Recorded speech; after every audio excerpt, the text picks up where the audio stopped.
Feel unmasked, the face to reveal the real what you feel. You and your everyday situations, all the unnecessary complications.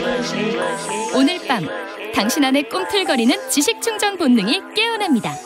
여러분의 자유탐구 영역 김성환의 시사야.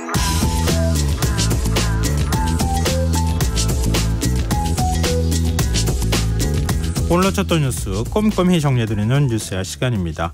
시사저널 구민주 기자 나와 계십니다. 안녕하세요. 네, 안녕하세요. 네, 오늘부터 국회 교섭단체 대표 연설이 시작이 됐는데 민주당 박광훈 원내대표 연설에 나서서 국정규제 전면 폐기를 촉구했네요. 네, 민주당 내에서 비교적 온건파로 알려진 박광훈 원내대표가 43분 분량의 연설 내내 정부를 향한 강한 발언을 쏟아내서 오늘 오전에 여러 뉴스들이 쏟아지는 가운데서도 상당히 주목을 받았는데요. 네. 오늘 연설에서 윤석열 대통령을 향해 지금 바뀌지 않으면 이번 임기 5년은 직선제 이후 최악의 민주주의로 기록될 것이라면서 성공한 대통령으로 남고 싶다면 지금의 국정기조, 인사, 시스템을 모두 폐기하라고 경고했습니다. 또 윤 대통령은 이미 법치, 상식, 보편적 가치의 위험선 등 선을 넘어도 한참 넘었다고도 비판을 했고요. 그러면서 대통령이 변하지 않고 언제까지 전임 정권 탓만 할 거냐며 대통령의 자리는 증오심을 키우거나 표출하는 자리가 아니라고도 강조했습니다. 야당의 협력을 구하며 야당과 함께하자고 말하는 대통령을 바란다. 그리고 문재인 전 대통령에게도 지혜를 구하라고 충고하기도 했습니다. 정치권 반응도 궁금한데 국민의힘은 어떻습니까? 국민의힘은 혹평을 쏟아냈습니다. 민주당의 DNA인 내로남불을 다시금 확인했다고 한 건데요. 윤재혁 원내대표, 박 원내대표 연설을 들은 직후에 현 상황에 대한 진단이 국민 눈높이에 맞느냐면서 지금 상황의 책임을 전부 윤석열 정부에만 돌려 아쉬웠다고 평가했습니다. 유상범 국민의힘 대변인도 21대 마지막 정기국회를 맞이하는 제1야당 원내대표의 일성이 원색적으로 정부를 비난하는 것으로 가득할 수 있는 거냐면서 대정부 투쟁 선언과도 다름없었다고 비판을 했고요. 오늘 박광원 원내대표가 검찰이 굳이 국회 회기 중에 이재명 대표 구속영장을 청구하겠다고 나서는 것과 관련해서 네. 나쁜 정치행위다라고 비판을 했었는데요. 이에 대해서도 국민의힘은 영장 청구 시기마저 민주당이 정하겠다는 건 삐뚤어진 특권인식이라며 비난했습니다. 민주당은 오늘 한덕수 국무총리 해임 건의안 제출했어요. 네, 박광원 원내대표가 오늘 대통령에게 전면적인 인적 쇄신 요구하면서 한덕수 총리 해임과 내각 총사퇴 이야기했거든요. 그러면서 국민 통합형 국무총리 다시 임명하라라고 촉구도 했습니다. 그리고 지난 주말엔 민주당 긴급 의원총회 열어서 한 총리 해임 건의안을 제출하기로 의결한 바 있었는데요. 오늘 이 연설이 끝난 직후 당 지도부는 국회에 한 총리 해임안을 제출했습니다. 민주당 송기현 원내부 수석 부대표는 해임안 제출 후에 우리 당은 윤 대통령이 이 해임안을 수용해 내각을 쇄신하고 국정 운영 방향을 바꿨으면 좋겠다는 간절한 희망을 갖고 있다고 밝혔는데요. 오늘 제출된 해임안 오는 21일 본회의에서 표결 붙여질 예정입니다. 한덕수 국무총리가 반응을 내놨죠? 네, 오늘 박 원내대표 대표 연설에 참석한 한 총리 이후에 기자들 만났는데요. 해임 건의안 제출은 제가 언급할 사안이 아닌 것 같다면서 국회에서 모든 절차가 있을 테니 지켜보겠다라고만 입장 밝혔습니다. 그러면서 제가 공직에 있은 지 50년이 됐는데 항상 국민을 어떻게 더 잘 살 수 있게 할지 초심을 갖고 일해왔다. 앞으로도 그렇게 하겠다고 답했고요. 민주당의 내각 총사퇴 요구에 대한 질문에는 답을 하지 않았습니다. 지금 민주당의 의석으로만 보면 해임 건의안 통과될 가능성이 매우 높잖아요. 네. 근데 윤석열 대통령이 제가 하겠습니까? 일단 해임 건의안은 말씀하신 대로 국회 제적 인원 3분의 1 이상이 발의를 해서 과반수 찬성만 있으면 의결이 가능을 합니다. 예. 즉 민주당 단독으로 해임안 의결할 수도 있는데요. 다만 역대 국회에서 지금까지 총리 해임안이 8건 발의됐는데 통과한 적은 없었고요. 네. 말씀하신 대로 윤 대통령이 앞선 이상민, 박진 등 국회를 통과한 장관 해임 건의안에 대해서도 모두 거부권을 행사해 왔기 때문에 이번에도 비슷한 흐름으로 이어질 가능성이 매우 높게 점쳐집니다. 네, 민주당 이재명 대표 단식 19일째 병원에 이송이 됐어요. 근데 단식을 계속 이어나간다고요? 네, 일단 오늘 아침 상황을 보면 오전 7시 10분쯤 이 대표가 결국 들것에 실려서 구급대에 의해 이송이 됐습니다. 이 대표가 탈수 증세에 정신까지 혼미해서 선망 증세를 보이는 걸 대표실 직원이 보고 인근에 대기 중이던 의료진을 호출한 건데요. 저체온으로 오한 증상을 보여온 이 대표는 두꺼운 이불에 똘똘 감싸진 채 병원으로 이송이 됐습니다. 어제까지만 해도 이 대표는 당 지도부가 부른 119 구급차를 끝내 돌려보낼 만큼 완강한 의지를 보였었고요. 오늘 결국 병원에 입원을 했는데 여의도 성모병원에서 응급조치받은 이 대표 단식 치료 경험이 많은 중랑구 녹색병원으로 이송돼 지금 회복치료받고 있습니다. 그런데 이 대표가 병상에서도 단식을 이어가겠다는 의지를 밝히고 있어서 네. 단식이 중단된 걸로는 볼 수 없습니다. 최소한의 수액 치료 외에 일절 음식 섭취를 거부하고 있다는 것으로 전해집니다. 근데 왜 중랑구에 녹색병원으로 가느냐 뭐 이런 걸 또 문제 삼는 매체들도 일부 있더라고요. 거기에 이제 그동안 진보계의 단식 경험을 했던 네. 많은 인사들이 거기서 치료를 받아왔기 때문에 그쪽으로 갔다 이런 얘기도 있고요. 그곳이 이제 민간형 공익병원이기 때문에 또 원진 레이온 네. 산재 피해자들을 위해서 만든 맞습니다. 재단에서 운영하는 병원이잖아요. 그런 의미가 있기 때문에 옮긴 네. 것이다. 이런 여러 가지 얘기 나오고 있습니다. 근데 한 보수 매체를 통해서 대통령실 관계자 발언이 전해졌는데 민주당 의원들이 굉장히 격앙했다 그래요. 뭐 단식에 대해서 누가 단식하라고 했느냐 이런 반응 보였다고요. 네, 어제였습니다. 대통령실 관계자가 언론들을 통해서 이 대표 단식에 대해서 말씀하신 대로 누가 하라고 했나 이런 막장 투쟁의 피해자는 결국 국민이다라고 아주 차갑게 비판을 했습니다. 네. 다만 오늘 이 대표 긴급 이송에 대해서는 별다른 입장 내지 않았고요. 그 대신에 한동훈 법무부 장관이 아주 거칠게 반응을 내놓았습니다. 네. 수사받던 피의자가 단식을 해서 자해한다고 사법 시스템이 정지되는 선례가 만들어져선 안 된다면서 앞으로 자범들도 이렇게 다 하지 않겠나라면서 다시 한번 자범을 언급해 이 대표를 깎아내렸습니다. 이 대표 단식 명분에 대해서도 본인들도 명분이 없는 걸 아니까 아무거나 손에 잡히는 걸 집어던지듯 총리 해임이나 내각 총사퇴 등 맥락 없는 얘기를 쏟아내고 있다면서 소환 통보를 받고 시작하는 단식은 처음 봤다. 과거 힘 있는 사람들이 죄를 짓고 단식을 하고 휠체어 타는 사례가 많았지만 다 성공하지 못했다면서 어디서 많이 본 장면이라고 국민들은 생각할 것 같다라고 이 대표를 직격했습니다. 불난집에 부채질하는 것 같다는 느낌도 들고요. 네. 한 장관의 발언이 항상 이렇게 논란이 좀 되는 것 같습니다. 네. 근데 국민의힘 지도부는 어떻게 되는 거예요? 김기현 대표는 단식을 뭐 멈춰라 이렇게 두 차례 일단 구두로 언급을 하긴 했잖아요. 네. 병문안을 가는 겁니까? 일단 결론적으로는 병문안은 가지 않을 것 같습니다. 말씀하신 대로 김기현 대표는 계속 이제 단식 중단은 요구하고 있어요. 네. 여야 대표 회담을 하자라고 얘기를 했고 건강 회복이 우선이다. 이후에 차분하게 만나 민생 현안을 치열하게 논의해보자라고 오늘 오전 회의에서도 얘기를 했는데요. 다만 이제 회복을 한 후에 차분하게 만나자라고 한 걸 봐서는 별도의 병문안은 없을 거란 의사로 해석이 됩니다. 그러면서 이 대표 단식에 대해서도 오늘 또 꼬집었어요. 네. 과거 YS나 DJ 단식 때처럼 대의를 찾아볼 수 없고 이 대표 개인의 사법 리스크만 더 많이 부각되고 있다면서 국민적 공감대도 때문에 미미하다고 꼬집었습니다. 현재 이 대표 병실에는 의료진 외에 출입이 금지된 상태고요. 민주당은 가족을 제외한 병문안을 받지 않겠다고 밝힌 상황입니다. 네. 근데 검찰은 이재명 대표가 단식 중에 병원에 이송됐다고 하는 소식이 알려진 바로 직후에 이 대표에 대해서 구속영장을 청구했어요. 네, 저도 이 대표 병원 이송 소식을 보도를 준비하고 있는 상황에서 이 구속영장 청구 소식을 또 받아봤었는데요. 네. 이번에는 백현동 특혜 의혹과 쌍방울 대북송금 의혹 등 혐의로 검찰이 영장 청구했습니다. 검찰은 이 대표 단식과 관련해서 형사사법이 정치적인 문제로 변질되어서는 안 되고 형사사법에 장애가 초래돼서는 안 된다면서 일반적으로 피의자에게 적용되는 구속 기준에 따라 구속 사유를 충분히 고려해 이번 영장을 청구했다고 배경을 설명했습니다. 민주당은 이에 대해서 상당히 격앙된 반응 보였습니다. 권칠승 수석 대변인은 윤석열 정치검찰은 최소한의 염치도 없느냐면서 이 대표의 병원 이송 소식이 뜨자 득달같이 구속영장 청구를 발표했다면서 병원 이송 소식을 영장 청구 소식으로 덮으려는 노림수라고 비판을 했고요. 도주 우려가 없는 야당 대표를 구속하겠다는 건 괴롭히기, 망신 주기를 위한 목적이라면서 비열한 영장 청구라고 목소리 높였습니다. 구속영장에 기재된 혐의는 어떤 겁니까? 범죄 혐의가 꽤 늘었습니다. 검찰이 이 대표에게 적용한 혐의 일단 배임, 제3자 뇌물, 외국환 거래법 위반, 위증교사 등 4개 혐의인데요. 지난 3월 위례 대장동 개발 비리와 성남 FC 의혹으로 이 대표를 기소할 때 적용했던 5개 혐의를 합치면 이 대표 혐의가 무려 9개로 늘어났습니다.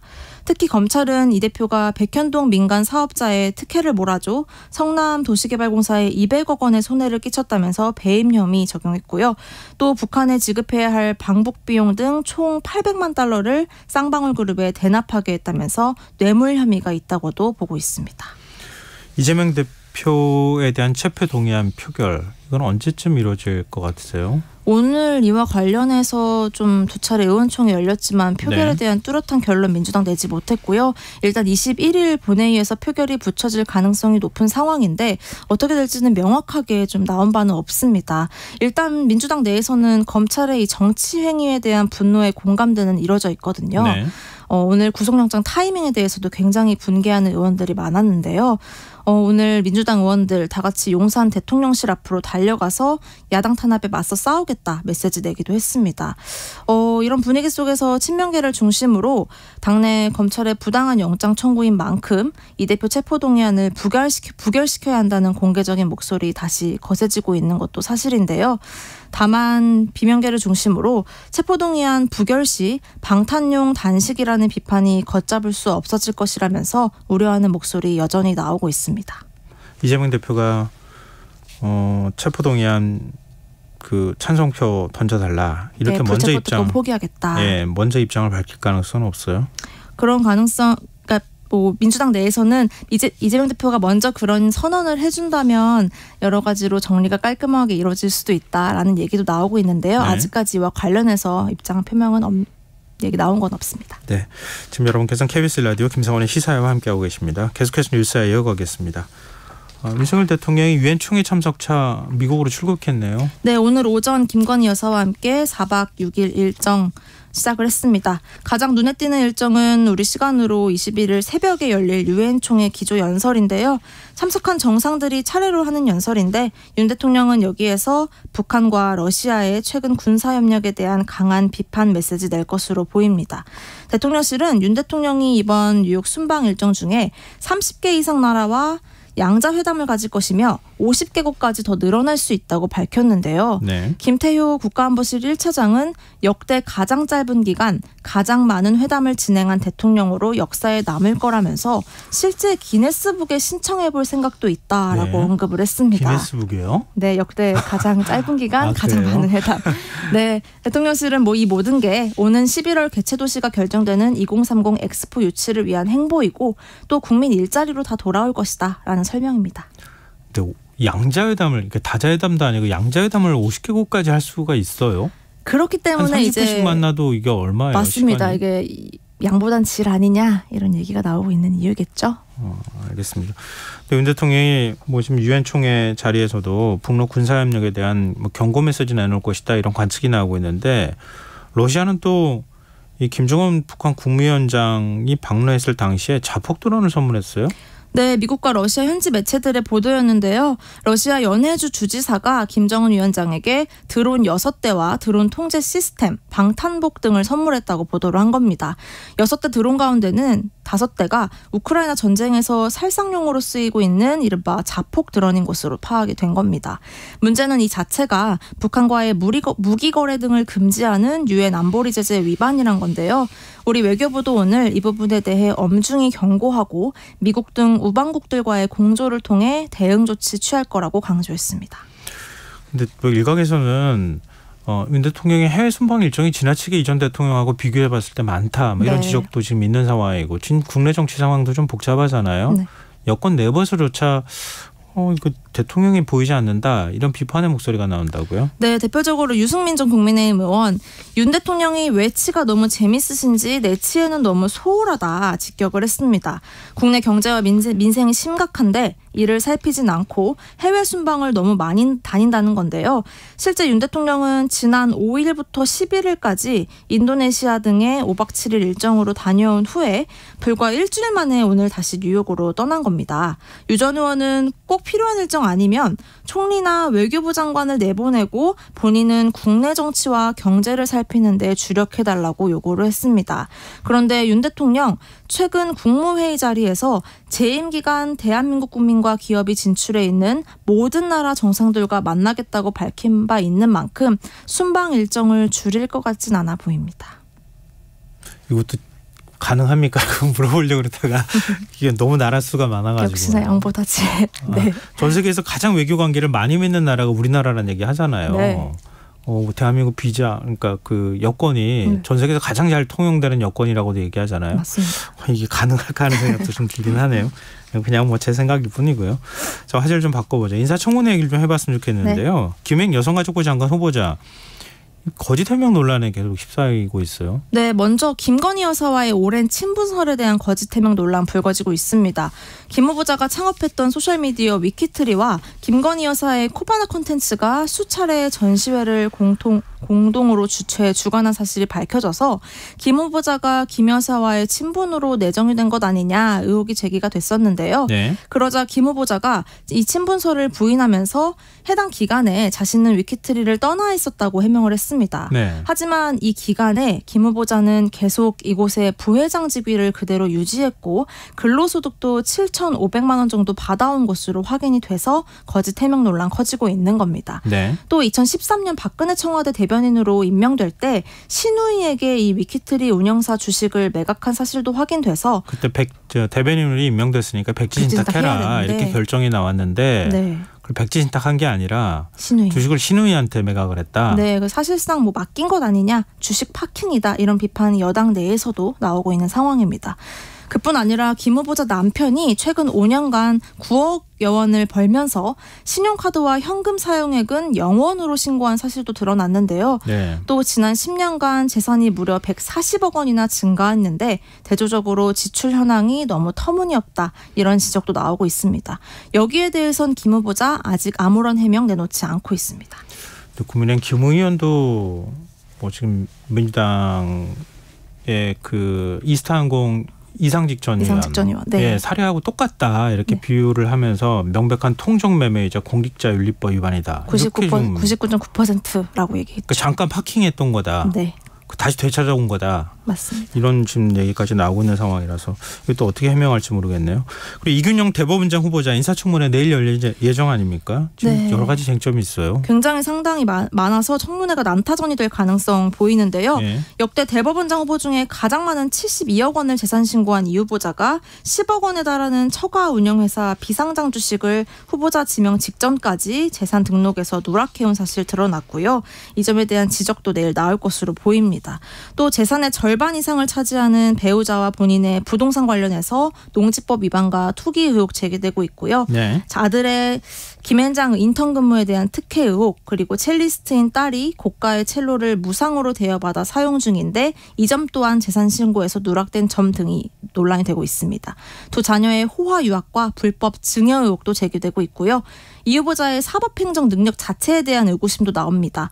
과거 법원 직원들을 상대로 실시한 다면평가에서 줄곧 하위권에 머물렀던 점 그리고 법원장 가운데 순위를 매겼더니 네. 매일 제일 꼴찌에서 뭐 두 번째, 거죠. 세 번째 뭐 요 정도 수준이었다. 뭐 네. 이런 얘기들이 지금 나오는 거잖아요. 나오고 있고요. 가정폭력과 성폭력 혐의 피의자를 별다른 이유 없이 감형해온 점 등이 논란이 될 전망입니다. 근데 지금 해명도 거짓이었다. 이런 이제 논란에 휩싸였어요. 뭐 그리고 법도 대법관 후보자가 법을 몰라서 지금 그 재산과 관련해서 신고를 하는지도 몰랐다. 네. 이런 논란도 있고요. 뭐 가계에 무심해서 처가 보유 사실을 한동안 잊고 지내서 누락했다고 해명을 했고요. 땅에 대해서는 뭐 등기상은 농지이지만 실제 잡종지로 쓰여서 농민이 아니어도 살 수 있다라고 해명을 했는데 농림축산식품부가 등기상 농지는 농민만 살 수 있다면서 반대 해석 내놓았습니다.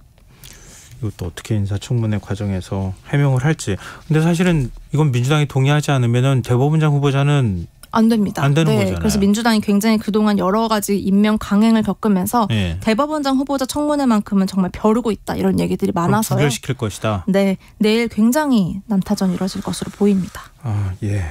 그리고 그런가 하면 민주당 최강욱 의원 그리고 의원직 상실형을 선고받았나요? 네, 조국 전 법무부 장관의 아들에게 허위 인턴 확인서를 써준 혐의로 기소됐던 최강욱 의원에 대해 오늘 대법원이 징역 8개월, 집행유예 2년형을 선고한 원심 판결 그대로 확정했습니다.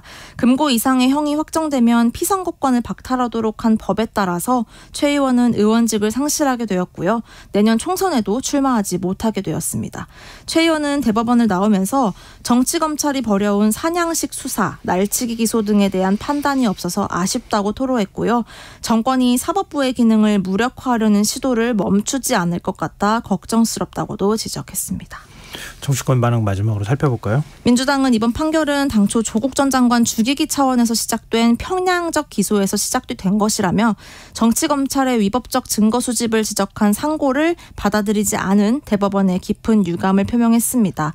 국민의힘은 사필 규정 만시지탄이라는 입장 내놓았는데요. 네. 범죄 행위를 단죄하는 데 무려 6년이나 걸렸다면서 김명수 대법원의 비호 덕분이었다라고 역시나 비판했습니다. 네, 오늘 뉴스 여기까지 하겠습니다. 지금까지 시사저널 구민주 기자였습니다. 고맙습니다. 고맙습니다.